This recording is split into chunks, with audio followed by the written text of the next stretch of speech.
So I experienced a return today where the customer did not send back the item in the condition that I sent it to them in. And so in this video, I'm going to show you what happened, and it didn't go as smoothly as I thought. But with managed payments, and for some of you out there who are new to managed payments, just to kind of get an idea of what things that you might have to experience. So without any further ado, let's go.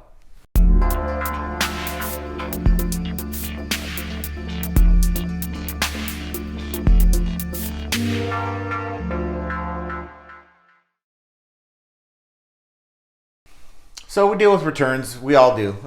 We're dealing with a couple returns that I received today. One was a return where the customer changed their mind, and that's fine. They paid for return shipping, and we gave them a full refund. Everything was in the same order as what we originally sent them. But the other return was a keyboard, one of those USB mechanical gaming keyboards. We do a great job of inspecting each item that we sell to determine if there's any issues with the item.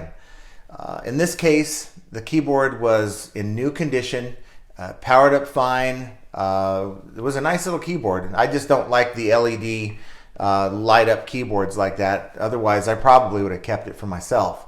But we had a bunch of these. We had maybe about a dozen of them to resell.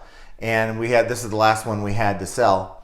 And so about a couple days after the buyer received the item, they claimed that the keyboard would stop working and they'd have to go and unplug it and plug it back in. So we accepted the return. And so no indication that there was any other problem. That was just the problem that they reported. And so the item came today, and of course, before you consider giving a refund on anything, you should always go in, open the item, inspect the item, make sure that the original packaging is there. You want to make sure the item is in the same condition as what you sent it in.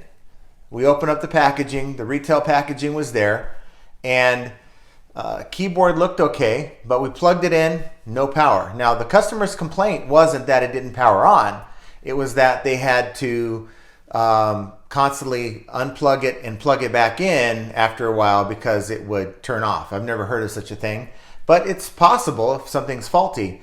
But we've tried multiple USB ports and that didn't even happen. No, it just was dead keyboard. And so I was about to go ahead and say, write it off as well. Maybe there's something internally that's faulty, and maybe it was working part of the time, but now it's not working at all. Something caught my eye on the bottom of the keyboard, the little feet that hold the keyboard up. If you want to set it low, you can, or you can set it up high. And in this case, both of the feet were missing. It's like they took the keyboard that I sent them, maybe swapped it out for the one that they had that had no feet and didn't work. But it happens a lot in this business. But that kind of caught my eye, and I'm like, no, this is definitely not right. They kept the feet on my keyboard. Let's just say I wanted to refurbish it. I can't resell this keyboard because it's missing the feet. It's worthless. So this is a case where, as a seller, we would use our seller protection. And the seller protection is quite clear. eBay's seller protection policy is this. If you are a top-rated seller, which I am, you have to offer 30-day returns. Not necessarily free returns, which I do not. Just 30-day returns. And the refund tool will be available to you. The other alternative is if you're not a top-rated seller, you are required to offer 30-day returns. Free returns, though. And that tool will be available to you if you have a similar issue. So I'm going to show you here in the video of what I try to do so that if you run into the same situation, it's not just you. There's a problem with the refund tool. So let's go over to my computer for a minute. So right now what I'm trying to do is I'm trying to run a process a refund for a buyer who sent back a keyboard that they bought from me. And the keyboard had missing feet, and I'll show you. Like the bottom part of the keyboard where I'll show it. I'll bring it over here. So the bottom part of the keyboard and where the little feet go to prop up the keyboard is missing, and that's on both sides. And I don't know, why anybody would remove the feet of the keyboard unless maybe It's a swap out. As it turns out, the keyboard that they sent me doesn't work, and they claim in the return request that the keyboard did work, but they had to unplug it and plug it back in intermittently when it stopped working, like if it sat for a while, like it went to sleep. But when I received the keyboard, it certainly didn't power on at all, and I tried multiple USB sources and no power whatsoever. And but even that the case, you know, you got to return the keyboard or anything you buy on eBay in the same condition that you buy it. So here's the refund tool for this deal here. Now, eBay usually wants you to put a picture, so I have that picture here. And you see the button that allows me to continue if I wanted to give them a full refund.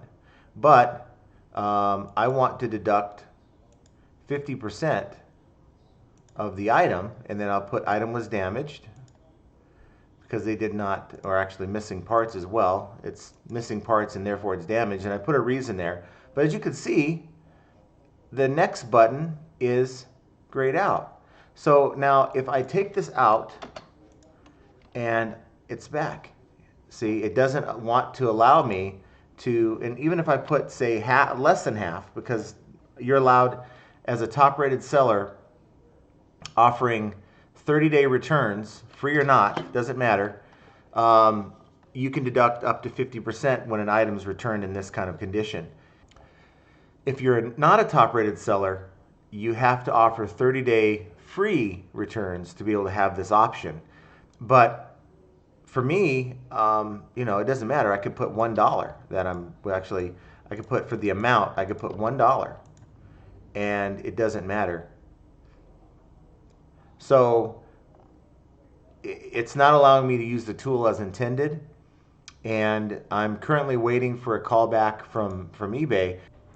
So about 2 hours later, I received a phone call from eBay, and for those of you who haven't watched my videos before or trying to get a hold of eBay, you simply go to ebay.com/sellerhelp. On the first page, you'll scroll to the bottom where it says need more help. Click on that, and then you'll scroll to the bottom again on the second page, which will say contact in a white box. You'll click that. Third page, you'll click on selling, and the fourth page, you'll click on the topic that is what you're looking for help on, the closest match. For me, it was something to the effect of how to handle return requests as a seller. And so I clicked on that, and for you, you click on the one that works, but you scroll to the bottom and you'll see something that says have us call you back. And if you don't see that, then you'll need to try to go back one page and select a different option. And so it said 53 minutes, that's fine, I selected it. I received a phone call 2 hours later, which is typical. You don't always get a phone call back when they tell you, so just got to be patient. And the rep came on the line, I explained the situation, and she immediately went into sort of cookie cutter mode. I had to stop her and I said, I already know about the refund tool. I've been with managed payments since 2019. This is not normal. And I explained what I showed you, and she put me on hold and came back and said, well, normally we transfer you to managed payments. However, I can go ahead and process this for you. Now, I'm very leery about these agents that are trying to do things when they're not in that specialty department. So you always want to make sure you take the name, the reference number. Every call, there's a reference number, so that if there is an issue, you can call back and reference that particular phone call, and they can listen to it and hear exactly what you were promised by the rep. So I took all that information down, and I took her word that she was going to handle it. And I believe during the recording of this video, I received an email from eBay, so I believe everything's fine. Yeah, that's how it turned out, guys. So my question to you is, have you experienced any issues like this? Have you dealt with any managed payments problems since you've switched over to managed payments? Please leave the comments down below. And while you're at it, do me a favor, hit that like button and subscribe to my channel. While you're at it, if you already happen to be subscribed to the channel, please hit that notification bell icon so that you can be notified the next time I make this video. So guys, just know that glitches happen. You know, managed payments is a fairly new system for some of you. I've been on it for now, what, a year and a half. And so for me, I'm just used to things just kind of happening. But in this business, you just got to adapt. And, you know, things aren't always going to go the way you planned. You guys just got to keep your head up when things like this happen. And just know that flipping ain't easy. And we'll see you next time.